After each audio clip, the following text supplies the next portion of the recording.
तरह का remote application होता है, उसमें तो आपका फोन साइड में पड़ा हो, वो रिमोटली आपके फोन पे कोई भी ऐप एक्टिवेट कर सकता है। नॉट ओनली दैट, सपोज कीजिए आपका ईमेल है, ईमेल में अपने आधार कार्ड की फोटो भेजते हैं, अपने पासपोर्ट की फोटो भेजते हैं, इस सब को लेकर you can start to create an identity और उस पर बेसिकली अकाउंट खोल सकते हैं। They can start to create an identity और उस पर बेसिकली ये एपी के फ्रॉड होता क्या है?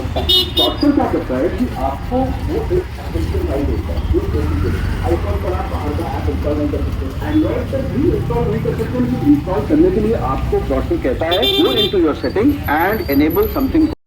आपको वो एक एप्लीकेशन फाइल भेजता है जो एपीके, आईफोन पर आप बाहर का ऐप इंस्टॉल नहीं कर सकते, एंड्रॉइड पर भी इंस्टॉल नहीं कर सकते। तो इंस्टॉल करने के लिए आपको डॉक्टर कहता है go into your setting and enable something called allow untrusted sources.